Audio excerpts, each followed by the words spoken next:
in a free and open society. And we are, as a people, inherently and historically opposed to secret societies, to secret oaths, and to secret proceedings. I think a new world order is emerging. An inside job? How dare you? How dare you? To create, so to say, mass-produced models of human beings arranged in some kind of a scientific caste system. We shall go on to the end. We shall fight with growing confidence and growing strength in the air. We shall never surrender. Good day, everybody. This is UCY.tv with the Solvinur Event. It's the 10th of January 2015. And we've got to cramp more than 2 hours in this show, so we're going to start right away.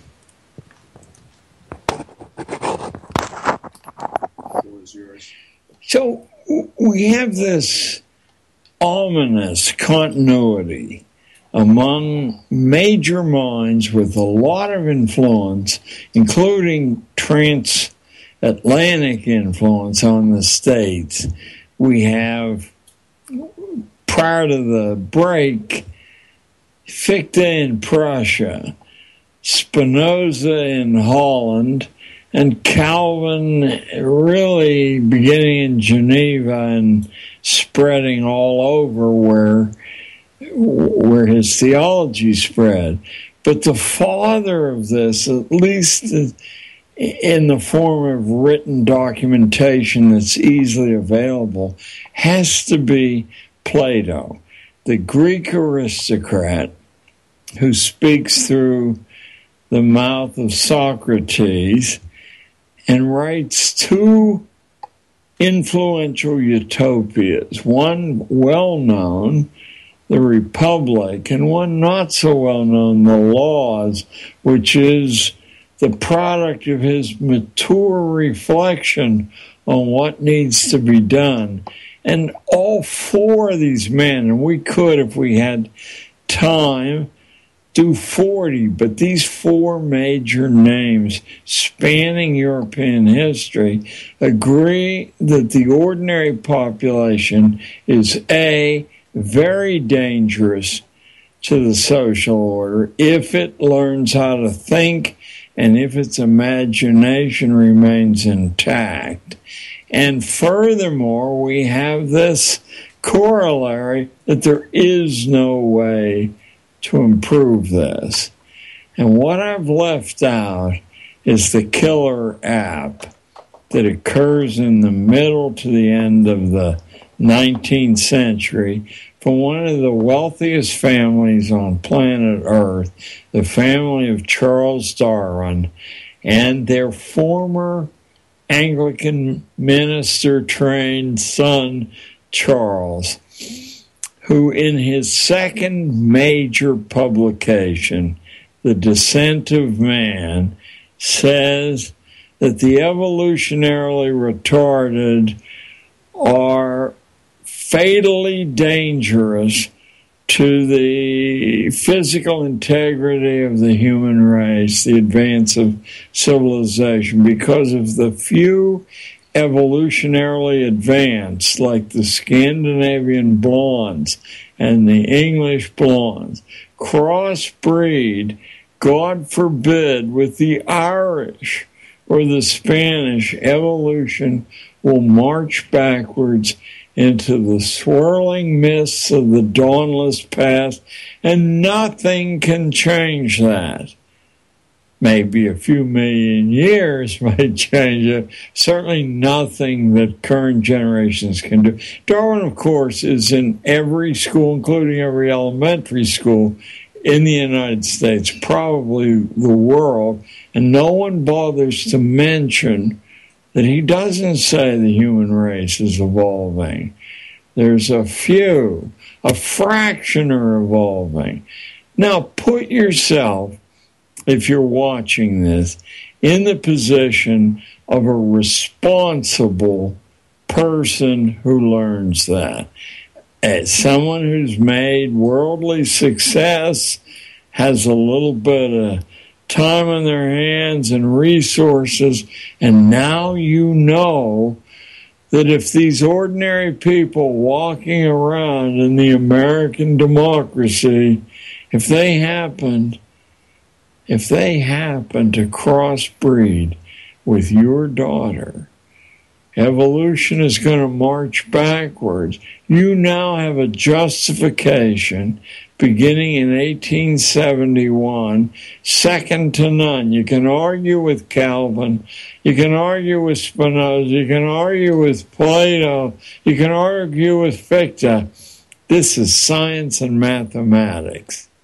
And furthermore, an unknown connection that has for some reason escaped the attention of the Darwinians. Darwin's earlier cousin, Thomas Malthus, has said there is no way mathematically to feed the poor, because if you feed them, they'll reproduce more successfully, and then there'll be twice as many, then 4 times as many. That population expands geometrically, but food only arithmetically. So and of course in Darwin's diaries, he said that his pursuit of the secrets of biology are stimulated by the work of his cousin Malthus. Now we have, after Darwin's 2 blockbusters, the second of which... I'm going to raise my hand from now on. Yeah.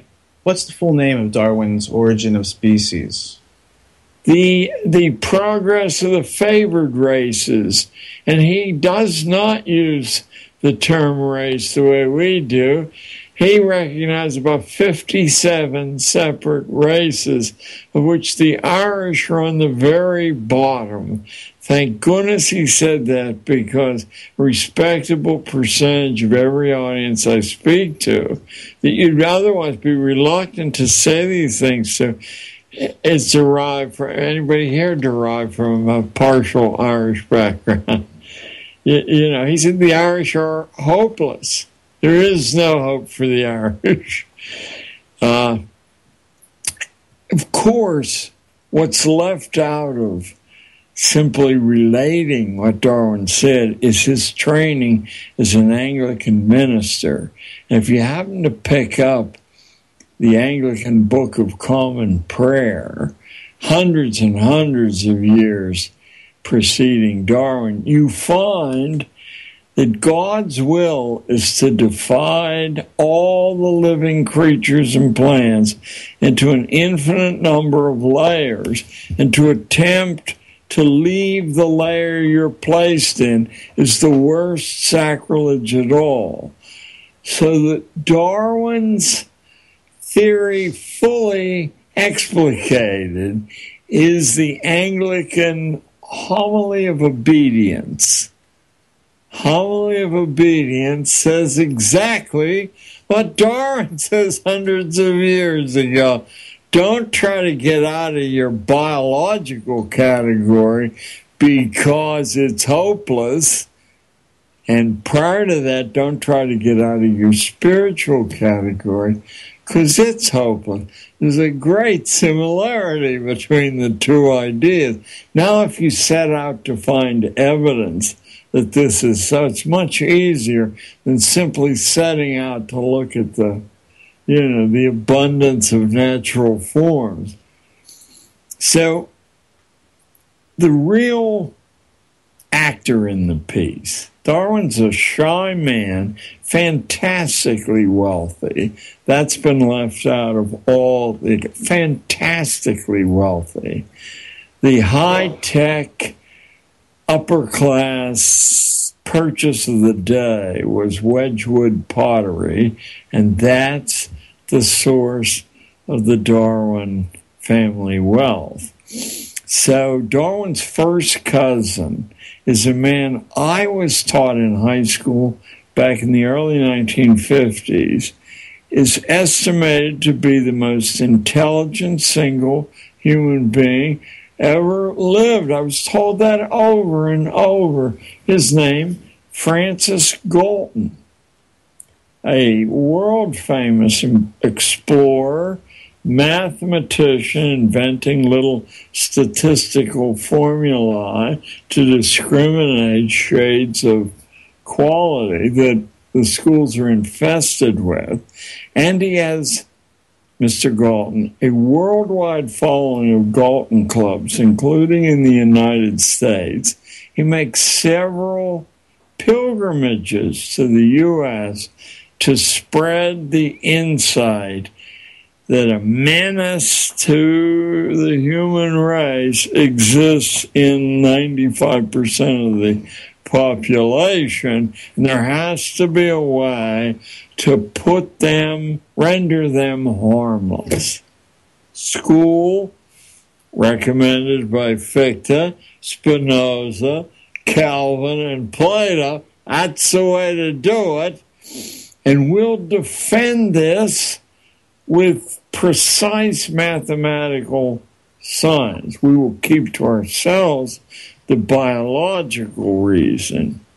Meanwhile, we've got to find a way for the biologically advanced to breed with one another. If you will trace the founding years of the elite private boarding schools in the United States, with the exception of no more than 6, you will discover that all of them, male and female, emerge in the 30, including the women's colleges, the Seven Sisters, in the 30 years after the descent of man, which will be in every respectable library in the United States, and of course overseas too. I urge you, especially if you're Irish, to pick it up and read it. You will not be disappointed to find yourself at the bottom of all the races on earth. Just as the English without Darwin would have agreed. You know. Well, anyway, so this package of high-level evidences, contentions, is capstone with scientific mathematical evidence and the proselytizing of Francis Galton, rigorous. Out of that comes, in the period right after the American First World War, a phenomenon in country fairs all over America called the Better Families competitions. You set up the criteria for ranking, and you present your daughters like prize heifers to be rated by the judges. So we have a series of these reinforcements of Darwinian theory, which is really a reinforcement of Anglican theology or Calvinist theology or Platonic philosophy or Fichtean philosophy, or if you want to go liberal, of Spinozan philosophy, until finally we get to this capstone. Now the cap is off the tunnel to hell, because not only are people justified in setting up a form of schooling that's anti-educational, but they're doing either nature's work or the Lord's work. You decide. You want to go Calvin, you're doing the Lord's work. You want to go nature, you go Spinoza. Yeah. So all of this wonderfully rich fabric of foundation is right on the surface. Someone has to point your attention to it. Please, no one watching say, well, this fellow Gatto has spun off, this phenomenal, interesting, but wacky theory. I didn't spin off anything. I took the dots and I connected them. And I said they're identical from 300 BC until post-Darwin Galton comes a German, a Prussian psychophysicist named Wilhelm Wundt, who is the premier behavioral psychologist on earth. And now let me spring a bombshell on all of you. The only place in the world for a long, long time you could get a PhD degree was either Prussia, University of Berlin, Leipzig, these little nests of Germanic countries. So from all over the world came the sons of the most powerful families, beginning in 1814 or 16 in the United States, when the guy who later became the governor of Massachusetts went over to get his PhD degree. By the 1870s, 1880s, it was a flood from Japan, from Russia, from everywhere.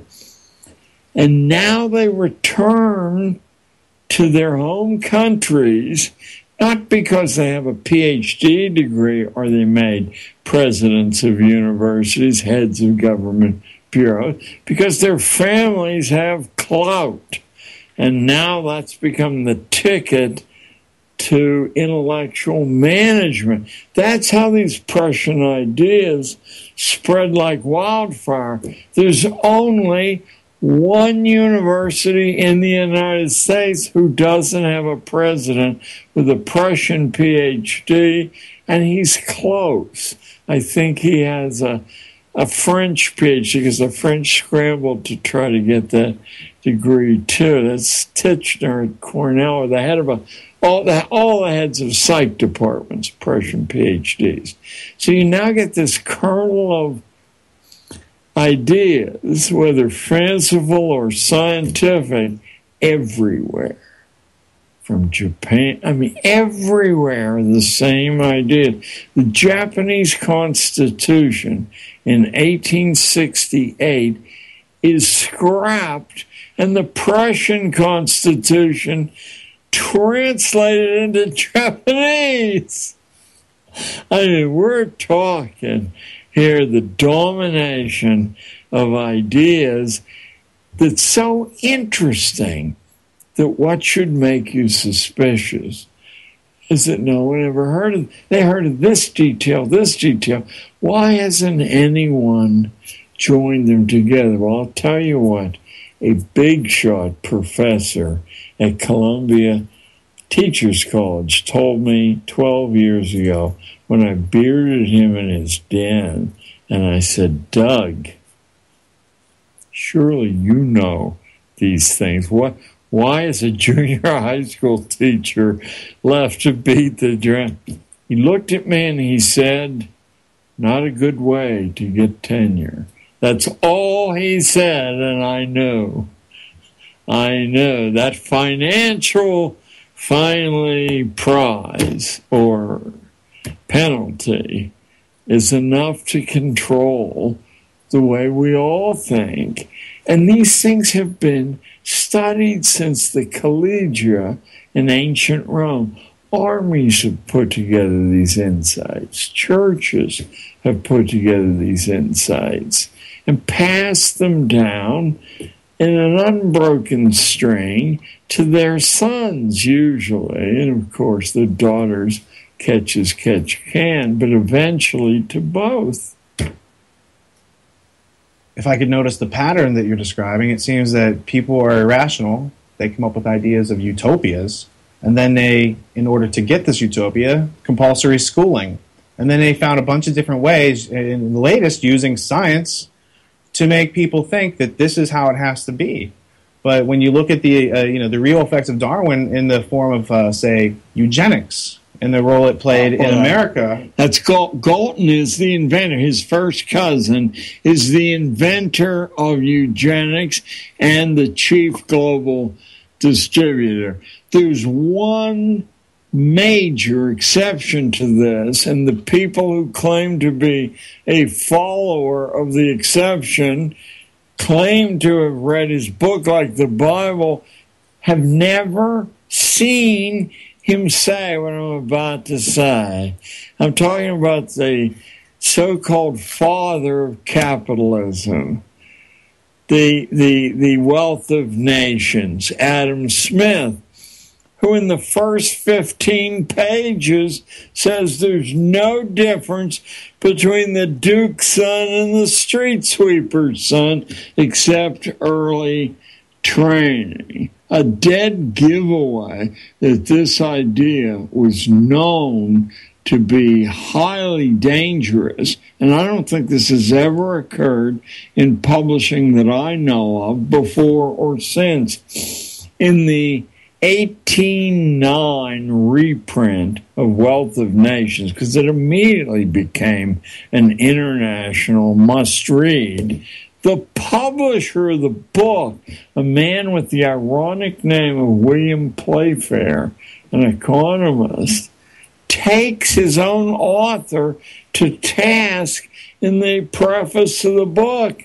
He said the social order would be destroyed by telling people that they were all capable of intellectual development. The only way we've progressed through thousands of years of history is to make them think they depend on our goodwill, for their bread and butter, let alone their safety and everything else. It's a scathing upbraid of his own immortal author, Adam Smith. But Smith is, as far as I can see, other than minor figures like Florence Nightingale, I'm not even sure about her, he's the only one who says what ought to be obvious on the face of it. It became obvious to me when I was given 5 classes a day to teach in the middle of Manhattan's Gold Coast of the Upper West Side. So I taught the sons and daughters of the media darlings and the sons and daughters of the professoriate and the doctors and lawyers. But I also taught the kids from Spanish Harlem and from Black Harlem who'd never eaten off a tablecloth in their life. Nor was I raised with a very democratic outlook. It wasn't an undemocratic outlook, but it wasn't stressed. So you could hardly call my family, in modern terms, liberal, although I hope we'll discuss that's not a dirty word at all. It's what you ought to be aiming to be. And because my German grandfather, who cried out in the middle of the street in Mon City for German victory during the Second World War, even though his son was an infantry commander at the Battle of the Bulge, but he was calling for German victory. Let me see if I can tone down my enthusiasm for Well, a large percentage of the population at that time was German. Oh, right now. There was a whole swing of, pro-German up until like 1913, and then all of a sudden the Germans were Huns and ad hominem attacks. Right. Adolf Hitler, the reason you don't find Mein Kampf everywhere isn't that it's a dull book. There's a center section that's a tribute to the United States as the most pure Germanic country on earth. The 10-foot portrait of Henry Ford behind Hitler's desk, and Sigmund Freud's nephew, Bernays. Edward L. Bernays, was the public relations man for Nazi Germany. That's why you don't find that would disturb people to know. It's best they don't know that stuff. Anyway, I partly out of a kind of natural egalitarianism that comes from a strong working class population around Pittsburgh who will break your nose if you insult them rather than beg for mercy. I decided, and partly because of laziness, I decided with my 5 classes a day to impose the same material on all 5 classes, the same quality of discourse, make no differentiation at all. Certainly made my life easier. But what I had done was throw away the assigned curriculum, which I believe was Jack London. And nothing wrong with Jack London. A lot of fun to read. But if you want to exercise your mental muscles, that's not the way to go. And I had taken from Cornell and Columbia and Reed College in Oregon, which are the major colleges I attended, I had taken a level of text fully equal to that. And what I discovered was, apart from cosmetic differences, maybe a little less grammatical, maybe shorter papers and stuff, that the level of intellect in the ghetto black population and the ghetto Hispanic population was really quite equal to the others. That wasn't a political belief I wanted to impose. Let me give you one example. I had a little black kid named Gregory Smith. Gregory, I hope somehow or other you're alive and you're listening to this. And I'm replacing Jack London with Moby Dick, the most difficult American novel ever written that explores all the great ideas of European history, predestination, and all the rest. And I'm holding forth on those ideas at the same time we're reading a book that's way beyond anything in difficulty they've ever read. And I hear a crash. I look, and Gregory Smith has fallen asleep and crashed to the floor. Well, I'm fresh out of Pittsburgh, and the way we deal with people like that is to kick them in the soles of their feet. They wake up real quick. That's the way the cops do to us when we're making out under cars around Pittsburgh. And if our feet stick out, they kick our feet. So anyway, Gregory wakes up, and I'm very insulting, and he said, I don't need to pay attention. I learned that stuff in 3rd grade. We're in 8th grade now. So I'm really insulting, but I say, what do you mean you learned that in 3rd grade? He said, well, I learned that there are these sets of ladies who weave your future and you can't change it. Either the Norns in Scandinavia or the Fates in Greece. And as I was reeling back from that, because he'd made a connection Cornell and Columbia never made for me between predestination and these, he said, and I learned these things from the visiting science teacher called genes and chromosomes, and they dictate the color of your hair and how you scratch your nose. You can't change that.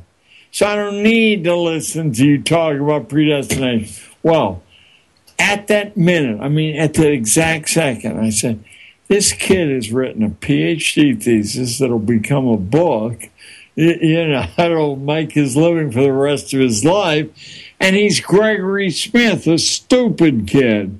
And then I completely opened my eyes, and sure enough, behind the street idiom was active mentality, fresh ideas.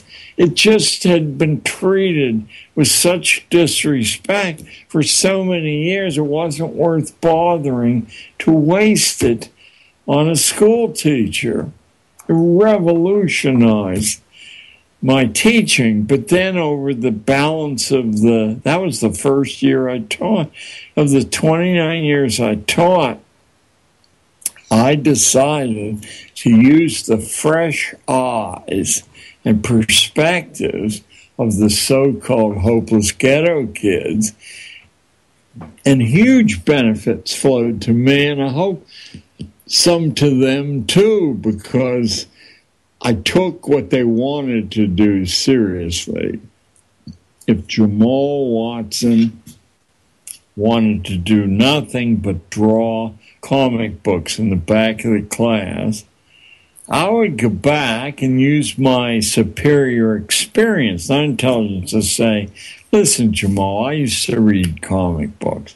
And if you want to do this seriously, you're doing it wrong. And he'd get angry and say, I'm the best in the school. I said, yeah, maybe, I said, but in a real comic book, all the panels aren't the same size. Look at the one you're copying from. Movement. And in a real comic book, the figures don't stay inside of the box. The head comes out, the fist comes out. I said, look, you're copying and you don't see that. Why don't you take a week out of school, go to the local public library, I'll cover for you, take down a stack of books on graphic art and learn what you're doing. I mean, that's a worthwhile use of your time. So I found out that each person, one girl wanted to do nothing but swim, and she snored in class. And when I finally said to her, what's going on? She said, I've devoted my life to being an Olympic swimmer. She's 13. And I said, well, why don't you do that for the rest of the year? You can't do it in school. We don't have a swimming pool. But there are about 150 public swimming pools in New York City. Why don't you plot them out on a map with pins or stickers, visit every one of them, set up a rating for these swimming pools, concentration of chemicals in the water, depth of the pool, length of the lane, lighting, access, cost, and you will produce an information reference that will make you somebody, because I'll go around to the local public library, say you're doing that, and could you be cataloged? Because who else has such a reference as this? Well, she was. Her life was transformed because I treated her time and her with respect. But meanwhile, if you took any of the subject areas, you could find that she was developing muscles in each one of them. We got a call from New York, that's a city magazine in New York, about midway through the school year, and they said they had heard about this and they wanted to buy the data, and they would pay $500 for it. I said, you mean you want to publish your art? Well, no, we would put our own writer's name on it. This girl, I doubt if she'd ever seen a $10 bill in her life. I'm offering her $500. She said, no, it's mine. If they want to use it, they'll put my name on it, which they weren't willing to do. So, but I know that was the beginning of a transformation in her life. A famous American writer, somebody that the New York senator from Harvard, what was his name? He had a fruity voice, very famous one. Go back 10 years. Who am I talking about? He wrote...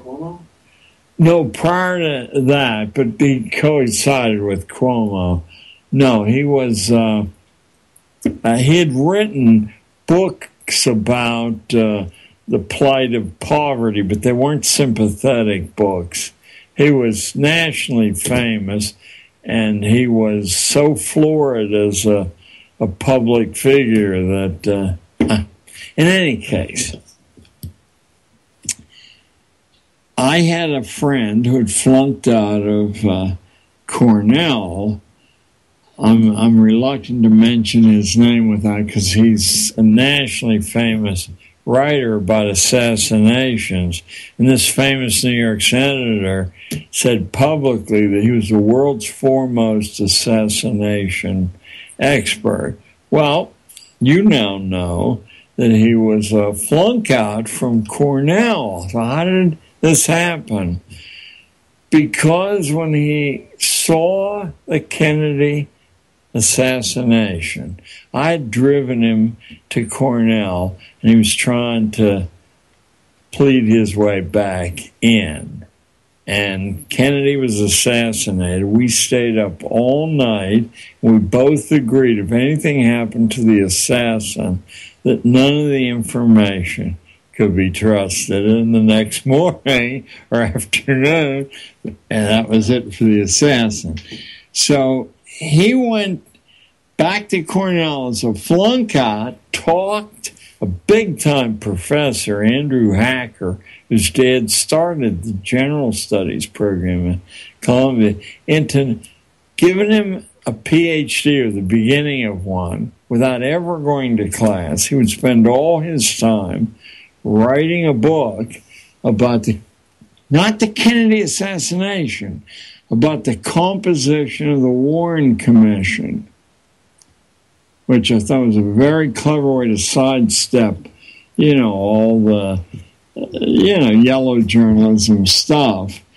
It became, Inquest it was called, it became a national bestseller. It led to an all-expenses-paid PhD at Harvard.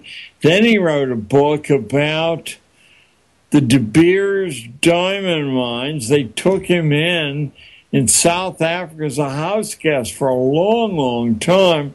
And he wrote a book saying diamonds are essentially worthless because they have thousands of years of flawless diamonds already put away. Then he talked his way into the NBC newsroom and wrote this magnificent investigative study called News from Nowhere about how news actually is selected for transmission. In other words, everything he touched was, this is a flunk out from college. So all these anomalies from the Harlem kids, the Spanish Harlem kids from my flunk out Cornell friend, finally shook my belief in what I had been taught, that it's an orderly universe, merit determines, and I could begin to see around me all the narratives that were disconnected from reality. They hardly were hidden at all. They were all weapons of mass destruction narratives. And they occurred over and over and over again in every aspect, including in the world of medicine and nutrition. There seemed to be no ethical or moral break on what insiders were able to say and all the other insiders would agree with. So that when I turned to what obviously was wrong with school was that we were creating, I as a school teacher, was creating the hideous discipline problems that we then said we must have money to relieve. That it seemed like a closed universe in which one hand washed the other one. That all these horrible kids from horrible ghettos were perfectly able to rise into valuable contributors, and it wasn't a very long distance to go. For example, I remember I started a school year with, they were trying to get rid of me as a teacher. They gave me the worst class on the 8th grade. The kids were huge. They had no tradition of scholarship at all. But I determined to utterly ignore that and to say that we were going to start with Shakespeare's three most important plays, and if they could master the parts, that I was willing to cut them loose from school for months, and they could travel around elementary schools, put these plays on, and then talk about the problems of staging them, of mastering the character, or something or other. And I'd say 10 days went by. It was as if I was in a Harvard seminar, and all of a sudden, some kid burst out laughing in the middle of, that this too solid flesh would melt, thaw, resolve itself into a dew. What are you laughing about? Don't you know? He said, we're the dumb class.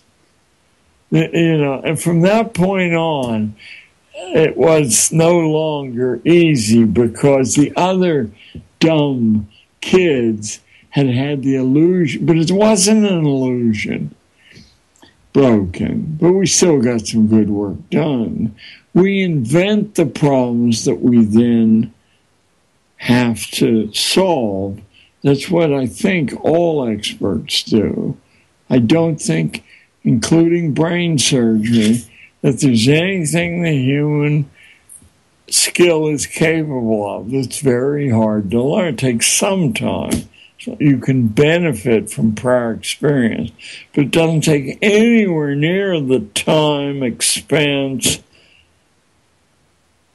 So the point is that individuals have an innate, infinite potential, and that we're not limited by genes or species or even race. Even lust to. People wish to learn. It used to be called emulation. You're around somebody who can do something well. Of course you respect. You're watching how they do it. Yeah, we talked earlier about the disadvantage adopted kids have. When you watch your mother and father and you're 14 months old and have no language, you're still seeing how they deal with frustration, how they merge with one another or not, contend with one another. You're seeing so many hundreds of skills that, in fact, you're biologically programmed to imitate. Later, when the mind kicks in, you have some selection, which ones to, and which ones to. But we don't allow that to happen because the very first thing schools do is strip the experience base away. The easiest way to turn your kids into geniuses, by the time they're 7, is just to front load huge amounts of experience, including dangerous experience. And my favorite story is Richard Branson tells it in his autobiography. His mother, who was an airline stewardess in 1946, flying the Atlantic, so not exactly, the safest thing to do, she was desperate that he wouldn't become a dependent. And so when he was 4 years old, picture 48 months, she drove him miles from their London home in Shamley Green and asked him if he thought he could find his way home from there. And he said he thought he could. Get out and do so, then, she said. And now he said, where is he? He doesn't even have many words, So 8 or 9 hours later, when he finds his way home, he said nothing in his life ever seemed hard for him to do again. He drops out of high school, never goes to college, has his first $1 million by the time he's 19 by figuring out what people need and want and giving it to them cheaper or better or being anyone to offer it. what would our society be if we put millions of people through the same experience? I think it would be closer to what colonial America was and early federal America, when nobody wanted to work for somebody else. They wanted an independent livelihood.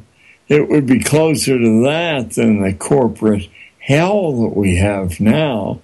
But the corporations, following perfectly rational logic, have begun to need less and less people, but they have such political control over the legislatures and the federal government that there's no way to arrest this progress. Furthermore, as I spoke at General Motors about 10 years ago, a mid-level executive told me, when I asked him, you guys had the world, there wasn't any competition. What happened? I remember when Jap cars came in, they had names like the Bluebird and the Fair Lady. I mean, it was a joke. What happened? And he said, what happened was this: that engineering, which used to be the fast track to the executive suite and profit sharing and all the rest of that good stuff, stopped being the fast track. Finance became the fast track, taking these huge profits, speculating in variable rate mortgages, in foreign currencies. That became the road. The same thing that happened to the steel industry in Pittsburgh.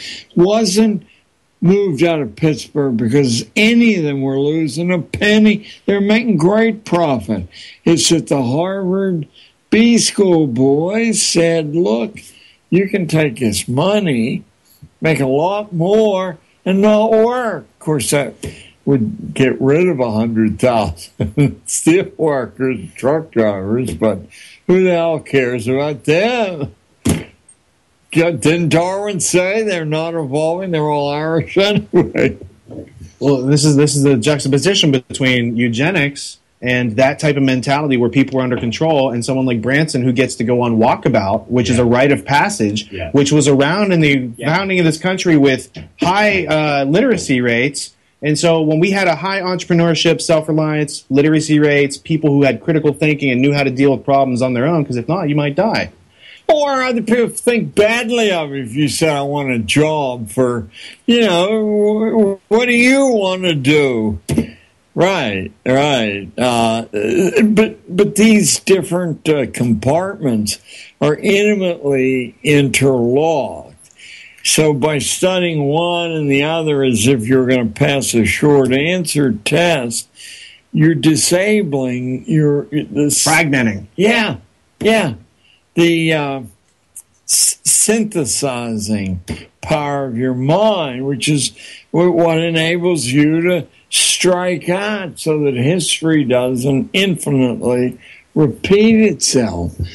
But now that's been restricted to such a small fragment of the population that we're in desperate trouble internationally because the Chinese, the Japs, the Malaysians can do this brain paralysis much better than we can because they have traditions that allow that. And we still turn out on the 4th of July and say, home with the free, land of the brave, whatever.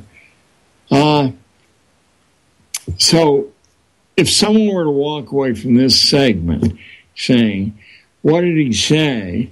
It's that the bad things done in school have been intellectually justified, and you're not going to change that set of mind. So all the effort you make to systematically change schooling is a huge waste of time, energy, and resources, because now the majority of the important people in the country make their living either directly from that or indirectly because you no longer have a critical mind? Or what is the definition of marketing that when I took marketing at Columbia, they taught me? It's overcoming sales resistance.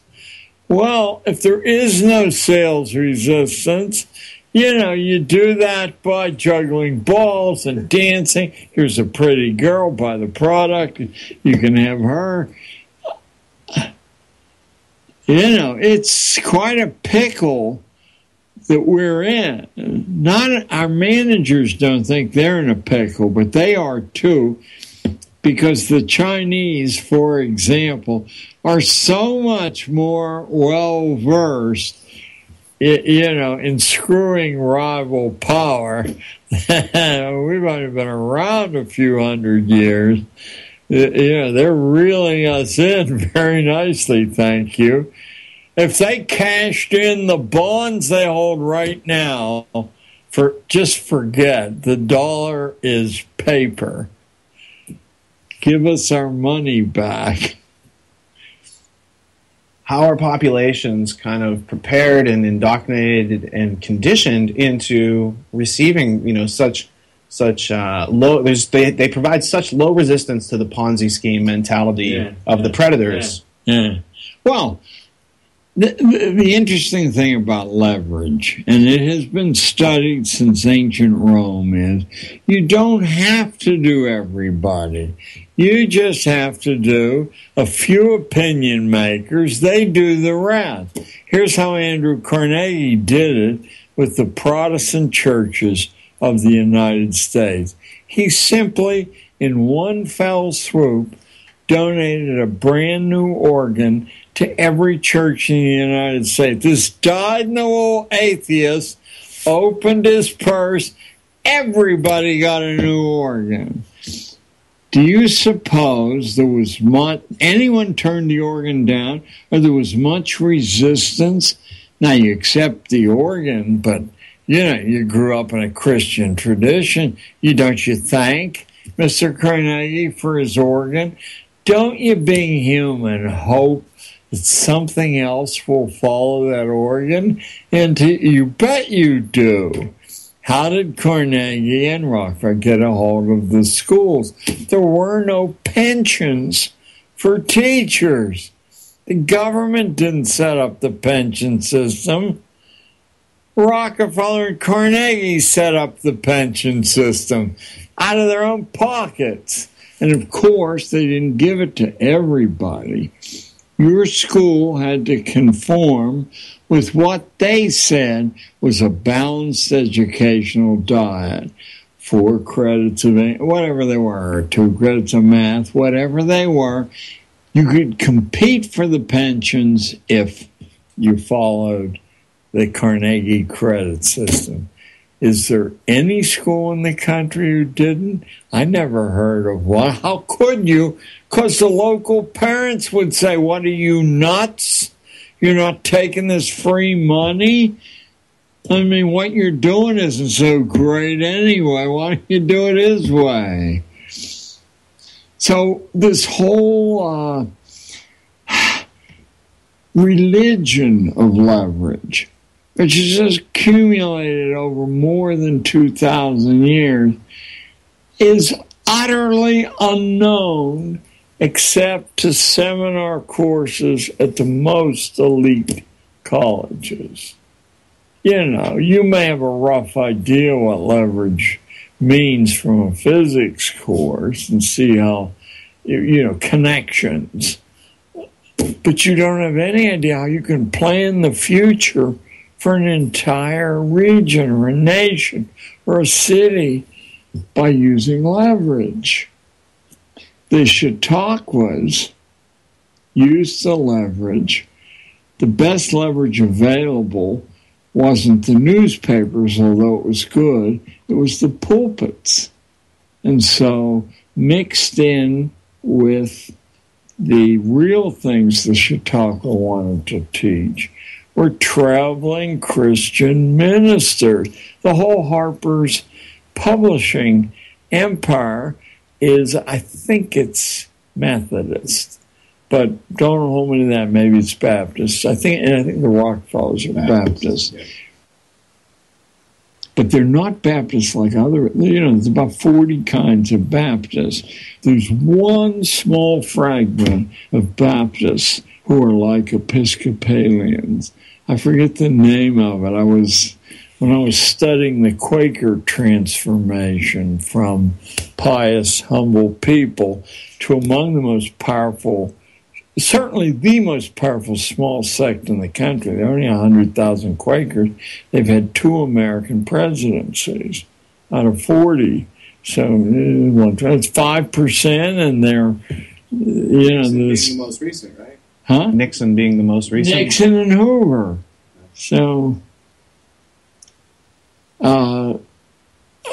you can't think clearly, and all you computer folk know, unless the data is available, you can't think clearly. Well, someone knew that thousands of years ago.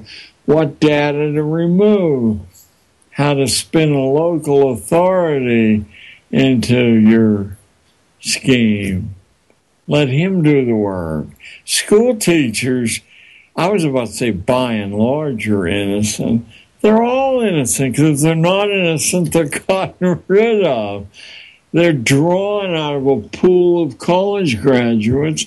The New York Times says are the lowest single scoring graduates on standardized exams, except for school administrators, who of all the coherent occupational groups in the country, they're 50 points below the teacher group. So the managers, so-called, are the dumbest people of all. They know that their paycheck depends on, because there's 20 people to take their job. They may sit in a parents' meeting and say, we've got to do something different, but they're listening to the tom-toms telling them what to do different.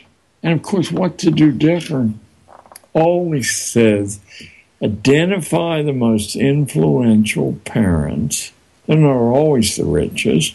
Do something different for those people. They'll be gone in 3 or 4 years. Then go back and do what you always did. So if you looked at schools in 1905 and schools today, the correspondences are overwhelmingly similar. You would not say, wow. You would say, hey, history hasn't moved. Frederick Gates helped out Rockefeller at a time when the family was getting a bad reputation, and like Carnegie, they were having a lot of labor disputes. How does the idea of philanthropy and altruism affect American education? Philanthropy and altruism, as it occurs through the institution of the private corporate foundation, is the explanation for what's called American education. Let's us call it American schooling. That's a pretty comprehensive condemnation. Do I have any evidence for that? Yes, I do. The 2 congressional investigations of where schools came from, one in 1915 by a guy named Walsh, one in 1959 by a guy named Carroll Reese, both came to the identical conclusion that all the mysteries vanish, at least source mysteries, when you see how the foundations, which don't spend very much money, use leverage to control the curriculum, the testing system, the public perception of what's going on.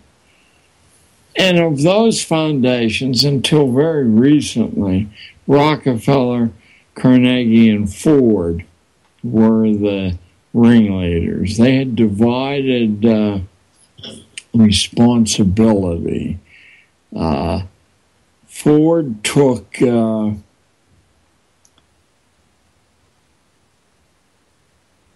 let me not misstep here. Rowan Gaither was in charge of Ford at the time, and he had met with Norman Dodd. And Gaither says, "Well, Mr. Dodd, you know, we have directives from the White House, and we at the Ford Foundation are ex-CIA or OSS." The White House back in the 20s and 30s set up conferences of experts in order to homogenize expert opinion, because inside the expert body there were colossal names, and if they spoke, all the other chords fell into line. I think Ford took over the psychological output of schooling.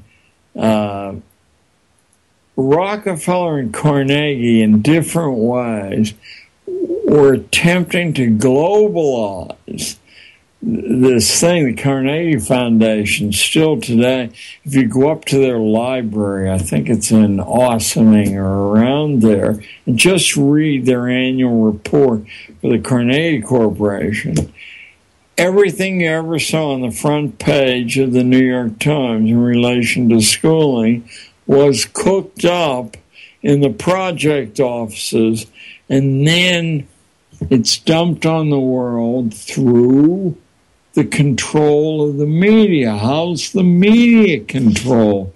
Well, it's controlled through advertising. That's all. You can use your friends to buy more or buy less. When they come and say, "Why aren't you advertising?" When you say, "Well, your point of view is so radical." Advertising? All right, cool.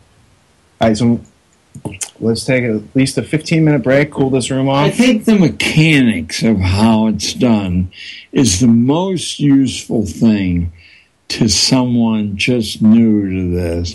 Because they say, well, it seems like everyone would have to be in on this. No, only a few. Right. So, yeah, we can cover that. We'll cool the room off. Let's get the lights off. When we left off, we were talking about how the committees were investigating the foundations.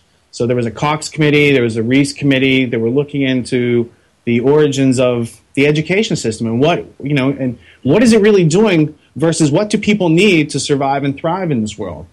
And they discovered there was a more than a crevasse, more than a Grand Canyon. There was a gap between what we need to survive and thrive and be successful entrepreneurs pursuing the American dream with a real hope of attaining it versus being a servile class. And these committees kind of snapshotted and said that there's some foundations and there's some things in action, and they're trying to evoke real change, and they're going after our children. They were puzzled because they detected an agenda, but they couldn't figure the agenda out.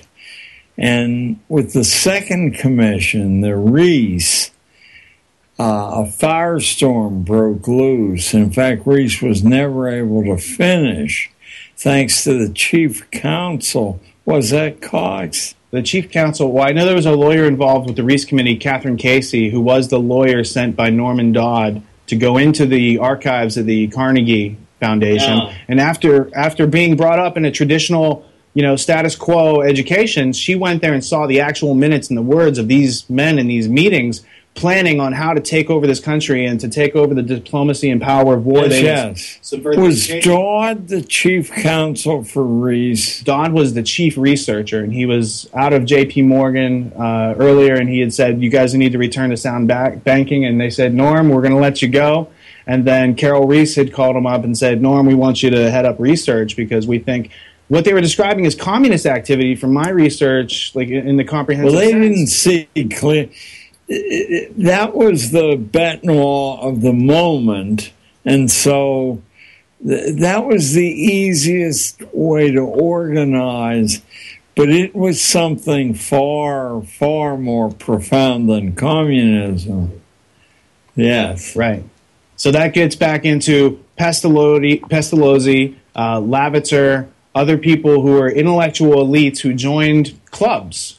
It's like the Bavarian Illuminati was one such club that has a lot of the intellectual elite of the area getting together, and in their drawing rooms, they're drawing out the plans for other people's lives. And they basically, when you look at the origins of our education system in America, it goes directly back to Adam Weishaupt's plans, which are planned on earlier plans, but still there is an organized effort to go after our education system. Well, there's one more recent than that. There was the Metaphysical Club at Harvard, right around the turn of the 20th century, and it contained such muscular figures as William James, who is the reason we have a course in colleges, academic psychology. That's James Prestige brought that in. And James was a kind of, he had a ligature to Wundt, although Wundt intimidated James a bit, because he wrote so much and so copiously about everything. But in the Metaphysical Club, besides William James, was John Dewey, Oliver Wendell Holmes, and a number of other of the shapers of 20th century American institutions. The most important figure, though, is not known to many people. He's perhaps the last major philosopher human history has produced. It's pronounced Peirce, but it's spelled as if it were Pierce. Charles S. Peirce, a strange figure, a part-time lecturer at Harvard, created the pragmatic philosophy that William James was probably the chief distributor of. But your key man's Peirce, because he's much less, how would I put it? He's much more direct than James. James comes from a long intellectual tradition, a genteel tradition, and in a sense, James knows just what to say in every situation. Peirce is very nakedly describing that pragmatism, he doesn't make this connection, but I have, very similar to the Old Norse religion that said, praise ice when crossed, a woman on her deathbed. In other words, no predeterminations until you see performance.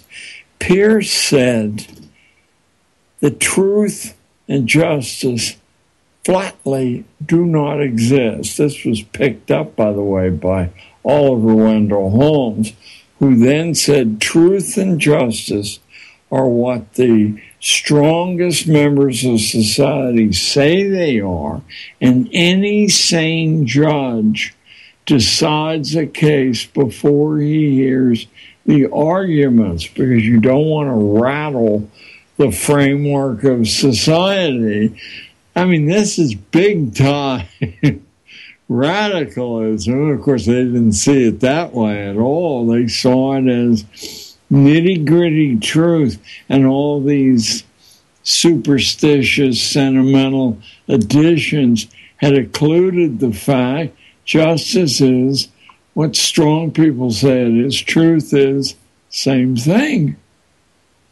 So that's an evolution of Kantian philosophy, where they remove cause and effect, and then their irrationality can be rationalized. Yes, of course they left out Kant's. It's one of the three critiques. Probably the best intellectual defense for the existence of God is from Kant. That was inconvenient for this group.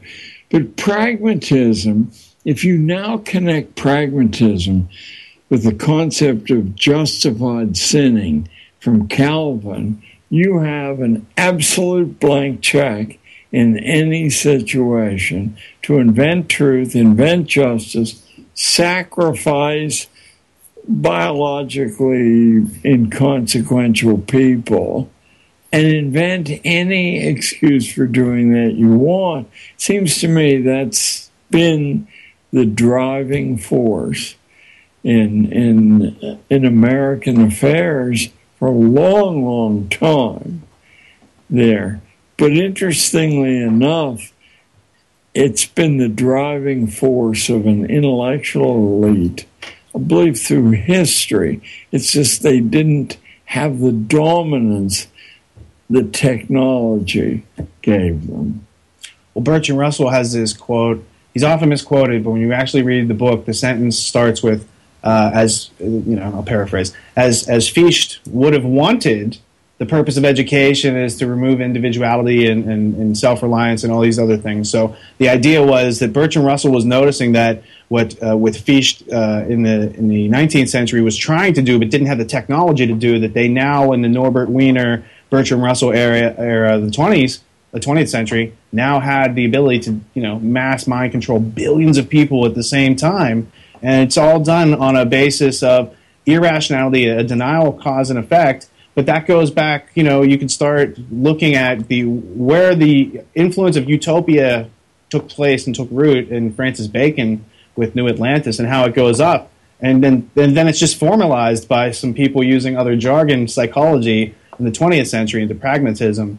And it's all just they want to do what they want to do anyway, and they just keep using education to kind of, say, well, this is a good reason why we're doing this. Yeah. Well, here we are then. What thoughts do you have about the amount of people in the origins of this country that were literate versus the amount of people that are literate today? It's quite fascinating because the political census of Connecticut, I believe it was 1690, but don't hold me to that, very, very early on, showed a population that was, for all practical purposes, entirely literate. We also have the more than circumstantial evidence. If you simply look at the popular writing in early colonial times, it's taught in a seminar level in colleges today. And it's as well-known a novel as Fenimore Cooper's Last of the Mohicans is in truth unreadable by college friends. Not because he's not a skillful writer, but the allusions to science and politics, history of all sorts, is so comprehensive and interwoven that the allusions themselves defeat an ordinary reader, including an ordinary college reader. The book I saw in your bathroom, Common Sense, sold 600,000, sold in a population of 3 million. A country that was half serf, slave, and now you can find it on seminar level in Princeton and University of Chicago. Because so many people were literate at the origins of this country, they were able to publish these pamphlets. Yeah. And so when you'd have propaganda on behalf of the Elector of Hanover, better known as the King of England. And you had these retorts by, Thomas Paine, who's not from America. He emigrated here, and he doesn't have a formal education, but somehow he figures out how to put things together for himself and speak in a way such that the common person can really get something from this. Yeah. And, it's not so much his aspect, his propaganda. He's propagating an idea, but just describe the effect that, just being able to have the printing press and somebody who could pick up these ideas without being through their formal schooling has the power to change and influence a country and inspire revolution, et cetera, et cetera. Oh, yes. And in Paine's case, what he had mastered is even today what I tell kids is priceless to master.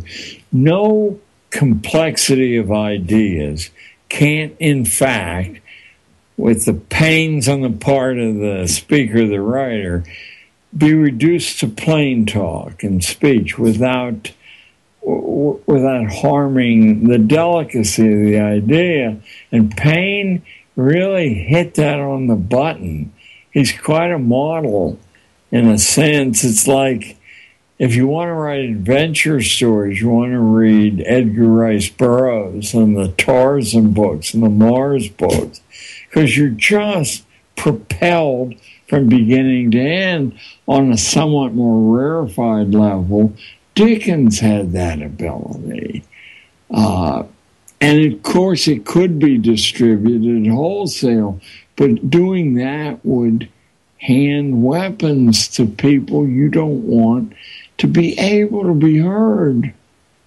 You know, when you teach people to speak and think in academies, you've reduced their effectiveness to their associates there. So, yeah, no, we had some very productive experiments in mass literacy, including a phrase, a label that's vanished from use. There was constant talk of something called the active literacy. As long as you read well, you can develop original thinking, but you can't communicate it. But to be able to master spoken speech, you can talk to anybody and they can actually understand what you're saying, or written speech were known as the active literacies. The British government made those a crime, a prisonable offense to teach ordinary people the active literacies, not reading, because you want your flunkies to be able to read so they can follow your orders so you can go and play golf or go fishing. But to actually communicate dissident thinking and writing, you can reach way beyond yourself.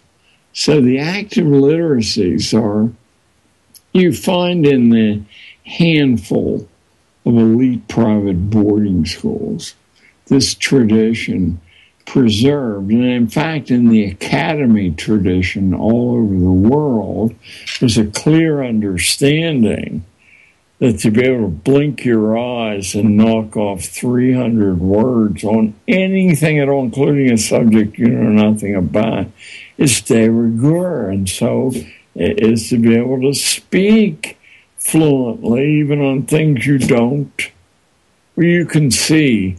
And I would love to know how it was done.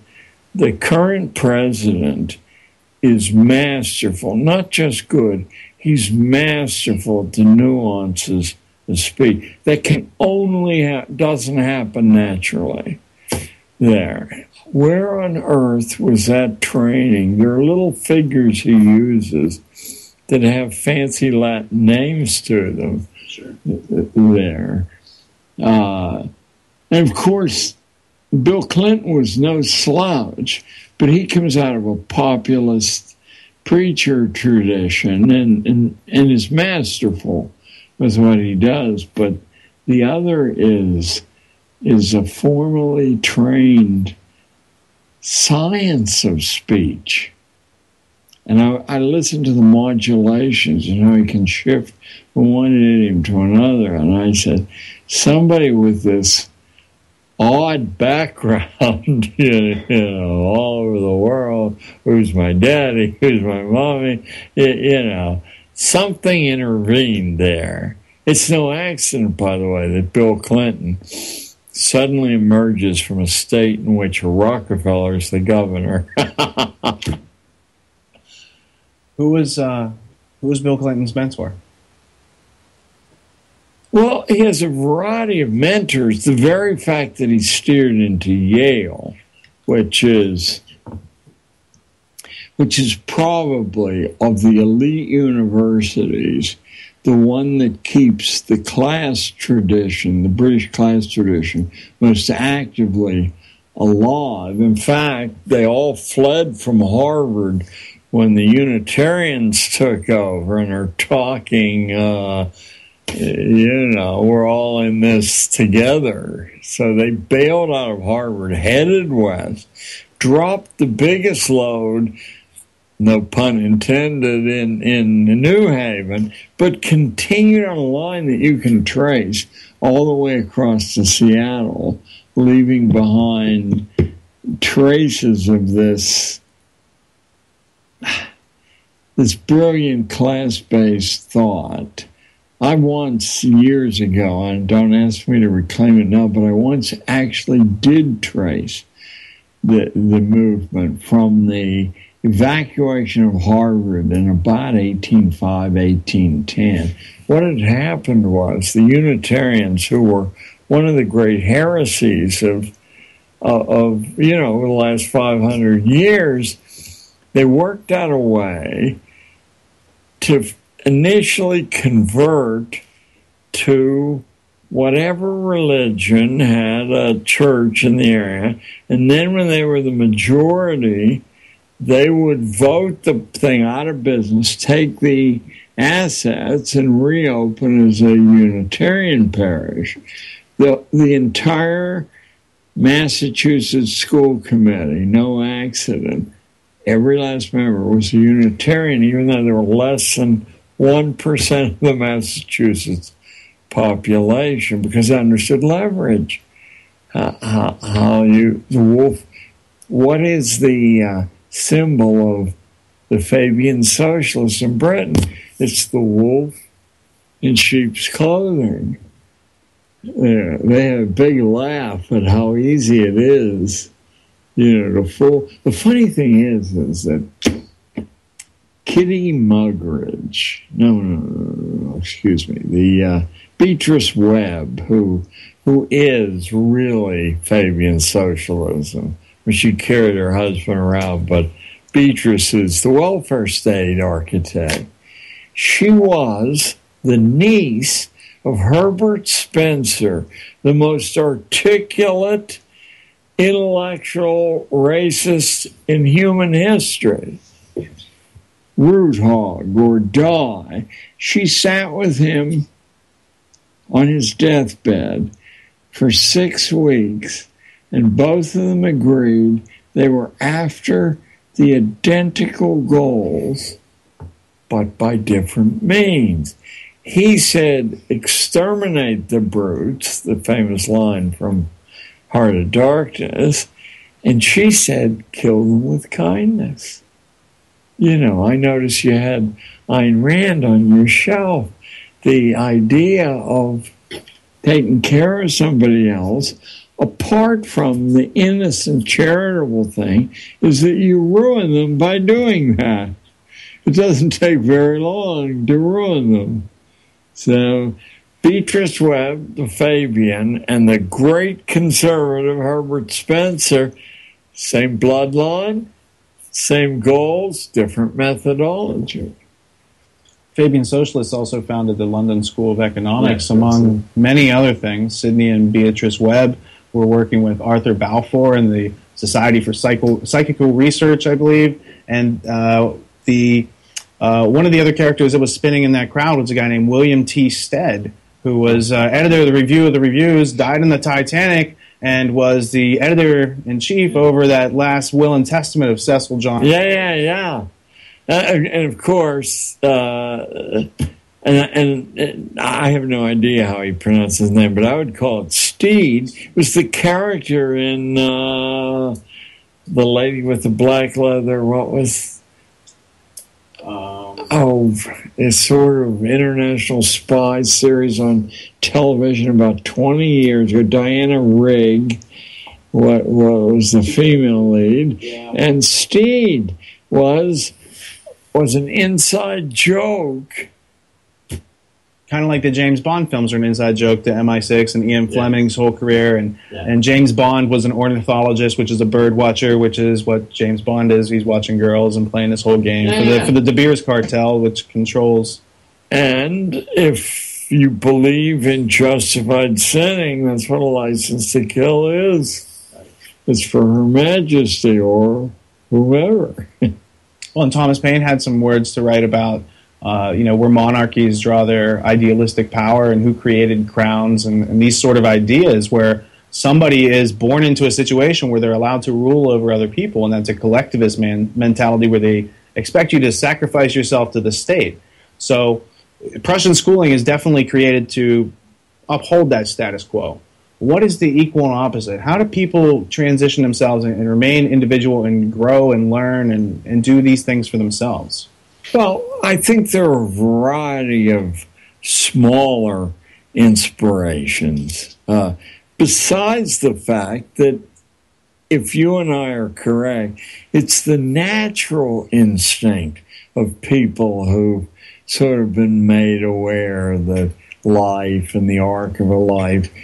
But oddly enough, the Congregationalists are the little white-spired, beautiful churches that once I believe you couldn't vote in this state unless you were one. They taught that the Presbyterians, as Milton said, new presbyter is but old priest writ large, because they met together once a year.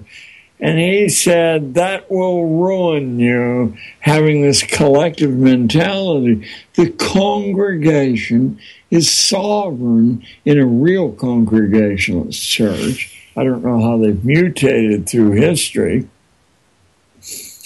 And the minister is simply, the official of the moment to organize the back and forth. But the minute the minister becomes cheeky or out of line, out he goes, and usually if he asks for more money, because the minister is a functionary. The congregation gets the word directly from God. This is, of course, Martin Luther's enormous breakthrough, which he couldn't sustain. That's probably the great freeing line in human history. Every man his own priest. No organization is necessary. The communication's direct. Congregationalists modified it and said there's some value in other people's opinion, but not too many others. The people who show up and donate to the church, yeah, we want to hear what they all have to say. But the minister, So that was one source for a long time. These dissenting and independent religions that were unwelcome in Britain came here, and there's so much space, and it was so disorganized outside of cities. I mean, we had this infinite splintering. So that was one sort. I think the scale of the country itself, which couldn't be really monitored until very recently. Long ago, it occurred to me that when you have to depend on, say, horses, no telephones, no iPads, when you get about 20 miles from the center, they don't know what you're doing. Once a year, blue moon, they send somebody out and you say whatever the guy wants to hear. Back goes. It looks like everything's cool. That's how we had. There are no continuous governments in human history. None of them last very long, and I'm sure it's because this ferment on the fringe, which isn't very far away, eventually is fatal to the idea that the hierarchy must be preserved. I think that's just a sign that there's so many people in this country. When things can get that obviously irrational, that there's just no intellectual self-defense. There's no one left to form, a sentence, let alone a paragraph, let alone have the power to get it printed in front of millions of people anymore. And that's what I noticed. And no editor would dare print it anyway for fear the ads would dry up. Senator Oscar Callaway in 1917 addressed to Congress, and he said that the J.P. Morgan interest, the shipbuilding, powder interest had all gotten together and bought the top they placed editors at the top 25 newspapers in order to control the content on political policy and military policy. So that was really the declaration, the first origins of the Council on Foreign Relations, which goal is to kind of control and mold the minds of the masses using official experts and historians. And so these clues won't leak. How about Harry Truman's speech before the U.S. Senate in 1942, denouncing the Rockefeller interests as traitors because they were selling oil to both sides. What he didn't know was that the Krupp cannon makers were doing the same thing, making the German cannon, selling them to the French or anyone else who would buy them. But they had already become a virtual global society. But Truman's denunciation of the Rockefellers on the floor of the Senate, you would think that would be just elementary sharing with generations of school kids. No, doesn't exist for all practical purposes, unless you're willing to sit in the, well, my generation, sit in the library stacks and go through. I did that in Columbia. I said, I'm going to find out. Oh, no, I'm going back to 1958. So I got a stack pass. I've heard about stack pass. I'm down like in the 6th level. There's these huge stacks of popular magazines. I said, I'm interested to find out what the popular newspapers and magazines said about the Second World War before it started. For like the 90 days before it started, let me tell you, to a publication, there not only was a certainty there was going to be war, but no worry at all. They all agreed that there was no ability on the part of any potential enemy to sustain a war, that all the gains would be right away, then they couldn't replace their losses. I noted that Quigley said not only did the British start the war with a larger air force than the Germans and more advanced technologically, but they could replace their losses and the Germans couldn't, and the Japs couldn't at all. So they ended the war with the same plane they began the war with. Well, this was understood before we had a war. This is a good way to get out of the Depression.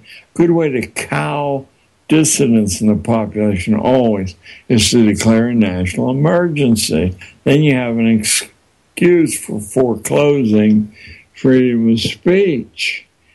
What did Quigley do that was so unique or remarkable that no one else had done before? Well, what Carroll Quigley, the head of the Foreign Service Department at Georgetown University, no marginal school, what he did was use his invitation to be the only human being ever invited to view the files of the Council on Foreign Relations, and I believe its predecessor also. What he did was to actually write a major piece of nonfiction. Must be 1,300 words long, pages long. Fairly small print, and he made the fatal mistake of being a superb writer and thinker so that it's accessible to anyone who gets a hold of a copy of the book. That was quite impossible beginning 6 months after the book was published, and I can just see the manuscript must have been this big. So an editor asked to vet the thing and make sure, yeah. And after all, Georgetown, this guy's safe. Out it goes. Macmillan publishes it, sells out instantly. And any conspiracy theory you've ever heard of is documented, only not as a conspiracy theory. Gives you the name, the date, the time, the actual letters. Oh, good God. Well, somebody got hung for that. Macmillan broke the plates told Quigley there was no interest in the book at all, broke the plate so it couldn't be reprinted. Quigley's on a tape recording right at the end of his life that's stored down in Georgetown in the stacks, saying that they lied to him, that they had tons of who wouldn't want to read the book. I spent 6 months looking for a copy of the book and finally found one in the rare book room at New York University and had it stolen. And then a couple of months later, because I'd looked in so many cities, I got a call, mysterious call from a fellow, I think he turned out to be a dentist, had a radio show. Who he is. Okay. It's Stan Monteith. Yes, Stan Monteith. He said, I understand you're looking for, I said, do you know where? Yes, he said, I have some copies. Of course, he had reprinted the copies. And after Monteith, over the next couple of years, several other people had taken the Macmillan and reprinted it, so much, in fact, that it became the basis for a growing number of aware people. They weren't sure what they were aware of, other than that the story was not as delivered, not in junior high and not at Harvard. It was a different story. It was a story that could accommodate two fraternity brothers at Yale running against one another for president. The big agenda. But Quigley's real gift to the rest of us is his absolute mastery of prose and his really interesting mind and his confession that he agreed with the plot. He simply, as a good Roman Catholic, didn't apply it with the secrecy. He said, I believe there's nothing anyone can do about this anyway. It was marvelous. I'd go back whenever I feel despair. And not an easy, it's an easy read because it's so well written, but it's a big chunk. He says, for example, that the only times liberty's ever appeared in human society is when the population is privately armed with deadly weapons. And to reach the acme of liberty, they have to have the same weapons available to them that the government has available to them. And yet we're not talking about some guy who rolls his collar up. We're talking about this internationally famous scholar. So, well, at the beginning, the American Revolution, the people who were fighting against the British government had equal arms. They were landowners. They had interest to fight over it. That stopped being equal in the 1930s with mechanized warfare and mass production because they've had Prussian education in place for 80 years, and now everyone's an obedient worker, and Amtssprache allows a lot of people to do things that they normally wouldn't do, but now it's part of their job, and now it's their responsibility, and now it's their duty, and all the things that Milgram drove home through his experiments. Look, these people will kill other people if you put a white coat on. Yes. Yes. Well, it's quite exciting. It's a hideous turn in human history, but it's quite exciting. The comprehensive surveillance mechanism prevents local groups from developing armament. These Arabs have done the only thing of which there isn't a successful defense, and that's to blow, just what the Japs did at the end of World War II, to blow themselves up, to blow babies up, to blow, not women very often, but still they're beginning to appear as human weapons. What you can do is suppress that activity, but you can't do it and say this is a free society and we're all in the game together. There are 4 copies, I think, of Tragedy and Hope around. Have you seen the first edition? I have, and I'm wondering when Macmillan has been forced to reprint it very recently, the last year or two, and I'm wondering, you don't have to delete key sections, still be a big book, to take the real sting out of it. I thought somebody with young eyes, a lot of stamina, ought to sit with the original edition and the reprint just to make sure. So what we're doing tomorrow afternoon, we have a first edition and we have several other reprints, and we're going to... Oh, do let me know, because I have other people I'm trying to see the idea, and I could say that the project's underway and want you to send a little check. And, yeah, absolutely. What do you think about Quigley's book, Anglo-American Establishment? I was impressed by the thinking and the scholarship, but I think the presentation puts it beyond the reach, not beyond the understanding, but beyond the reach of ordinary people without a coach. And I do think we have a pressing need to find, without diluting the complexity, to find the idiom. I think I said to Rich earlier, it drives me insane. There are things I've been rewriting for years because I'll try them out and I'll feel that an audience misses how that plugs in.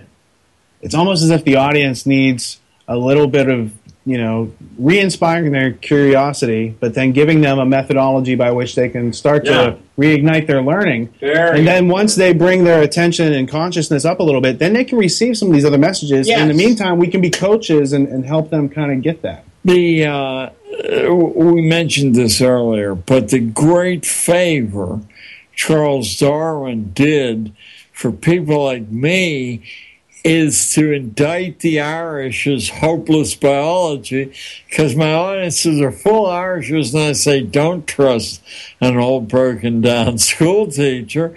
Pick the book up and go to the Irish sections, because it's unmistakable, his scorn and contempt to dismiss them as irredeemable. The Spanish is irredeemable. There's quite a little catalog of people, not Swedish blondes, mind you.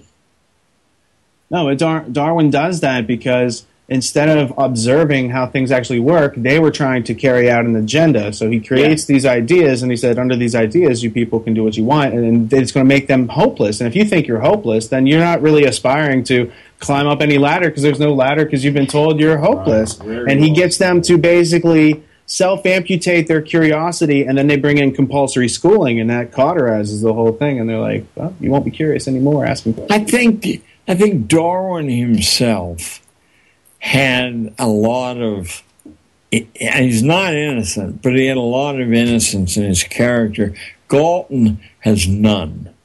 Galton knows exactly where to drop these things to cause maximum damage and to institutionalize the anti-educational nature of school. Once it's institutionalized, nobody has to know what's going on. That's the way you make your living. And if you were, for example, to extend the privileges of partial autonomy among school kids, you would shrink the establishment. And that is no way to retain power or income.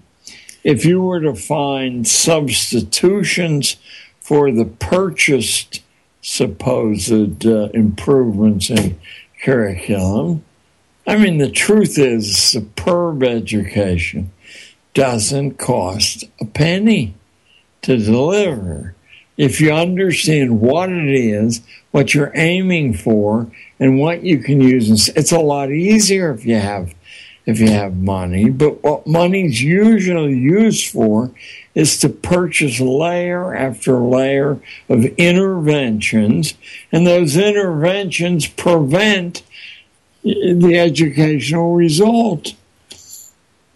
Compare and contrast how Adam Smith felt about money and the earning of it to sustain oneself versus today, where it's just earned to buy more and compulsory, status. What do you say? So status symbols, conspicuous consumption. These ideas. I must tell you, I used to be enough of a favorite at the Cato Institute that I was named the Secretary of Education in their shadow cabinet. That has to be, that's when, did you know Marshall Fritz?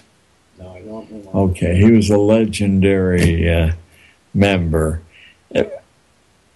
When I discovered what Adam Smith actually said, which I wouldn't deny that key people at Cato also know, I became very, very problematical, because in the theory of moral sentiments, Smith, I'm going to give a shorthand here.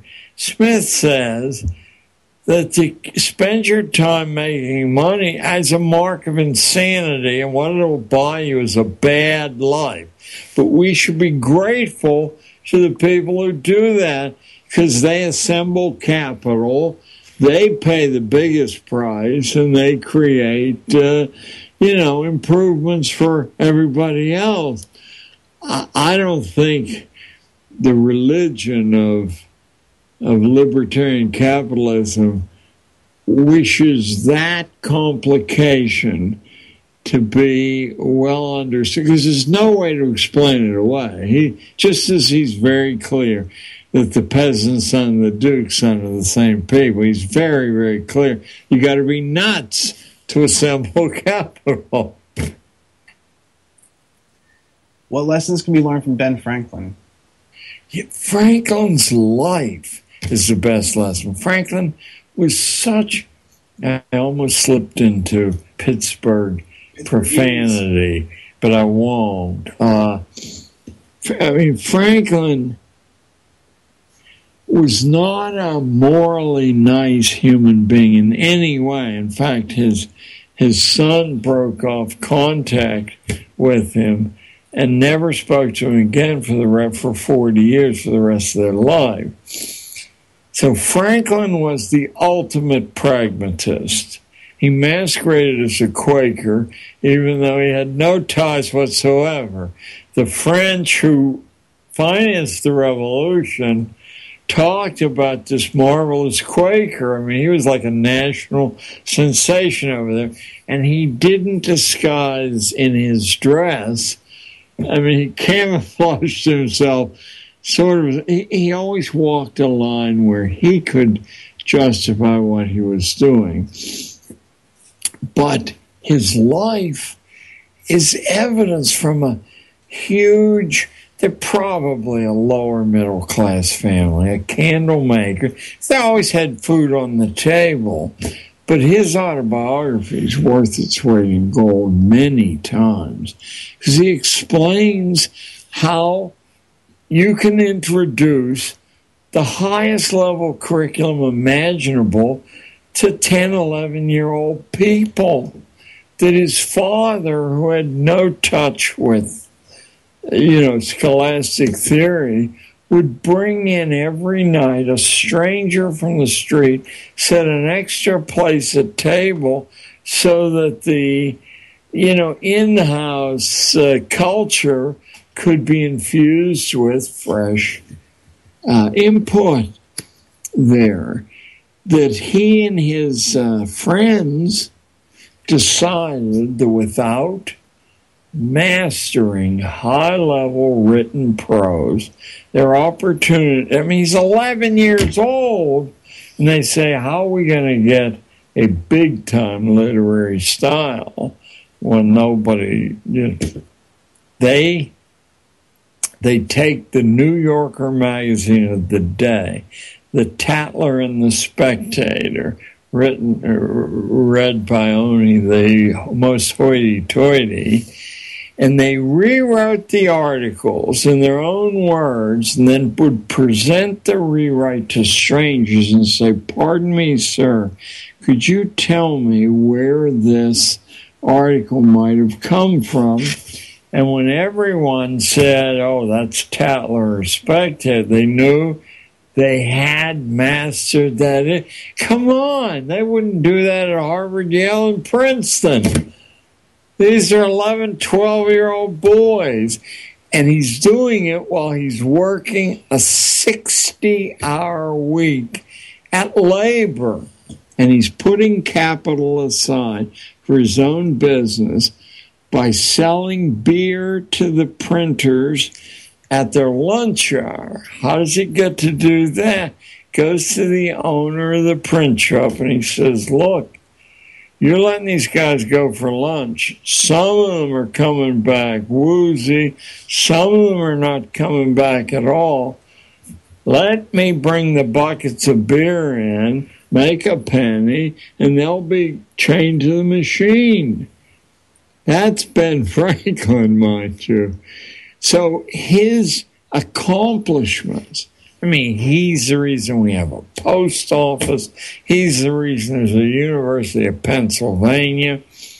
He's probably the reason the German isn't a coeval in Pennsylvania, because all these little German pietist groups were not speaking English any more than they could get by with, and he found ways to put political pressure and penalties on them if their kids weren't surrendered to English training. Now, he's a miraculous example of what nobody can do if they know what to do and have some discipline, mind you. I would say nobody should not read Franklin's autobiography very, very slowly. Do not read it for the story, but for the details.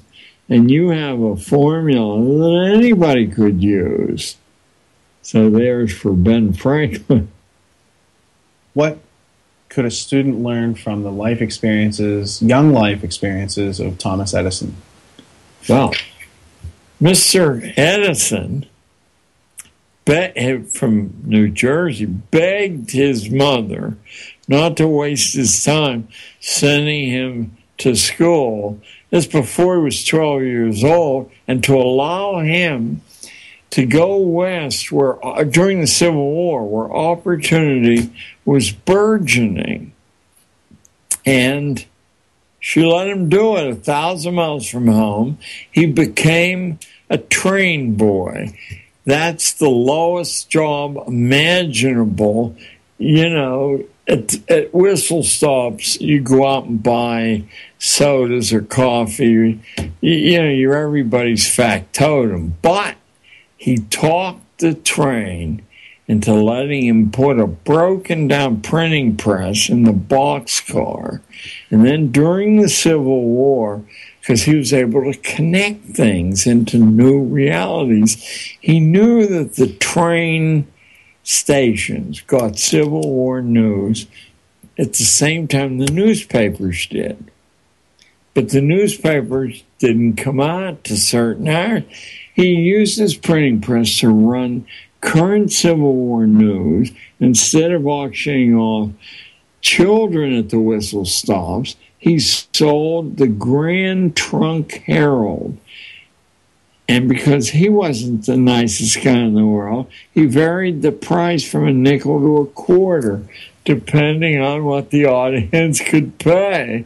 He put together a substantial stake that founded his own. Plus, he used the stake in the years he was doing this to start 3 businesses, each one of which depended on the advantage he had by going up and down the Michigan length there. Now, let me see. I'm years away from One of them was that he could distribute magazines and newspapers free. He'd just pick them up at some drop point, and he could put anyone out of business because he didn't really have to charge much to do that. There were a couple of other, I think one was a food business, so that when he ran out to get something for the passengers, he was the owner of the business. And there was a third one.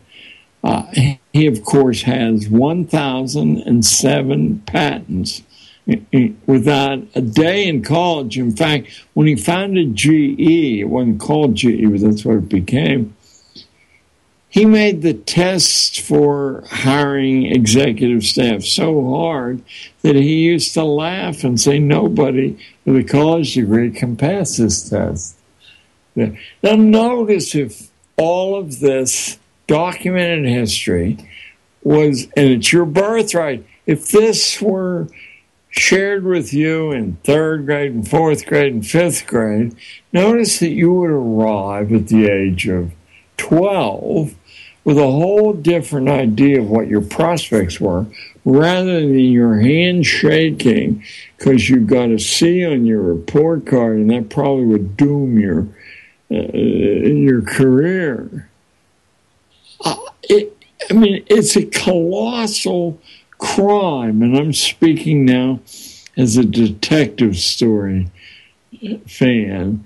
I'm staying away from the moral high ground here because it's so far beyond what we define as good and evil. And for the people who do this, it is good because as Darwin's Malthus, as Thomas Malthus says clearly in his essay, Climbing the Mountain, the high ground, the moral mountain. He says it's a kindness. These people are doomed to such miserable lives that to hasten their demise is a great kindness to them. You work them to death, you starve them. You're doing God's work. He, of course, was a parson of the Church of England, which Charles was trained to be, but left in Galton. We had people like Lippmann and Bernays who recognized that people were inherently irrational. And instead of trying to teach them critical thinking, they say, let's use fear and confusion to control them even That's more. Spinoza as the author of that. Get a hold of, they're around, a translation of Tractatus Religico Politicus, published in 1690. And any outlook you have on Spinoza will change radically. You're in the hands of a man who could put Adolf Hitler and his high command in the shade. He had worked out all the ways. There weren't any escape loopholes. And he sold the plan to monarchs, who had a long, hard slug to sell it to, the traditional upper classes who still had scraps of morality, traditional morality. They still hadn't become justified sinners. Thomas Jefferson, in Notes on the State of Virginia, he's trying to assemble, because Spinoza's ideas are already in America, so he's trying to assemble the possible good use that could come out of an institution of schooling. Thanks a lot for listening, everybody. Anon 3701, Dan Cooper, Hopper, JJ, Joe, Jules, Vince, Pinchinat, Cap, and two Anons. See you guys next week. Take care, everybody. The secret oaths and the secret proceedings. I think a new world order is emerging. An inside job? How dare you? How dare you? To create, so to say, mass-produced models of human beings arranged in some kind of a scientific caste system.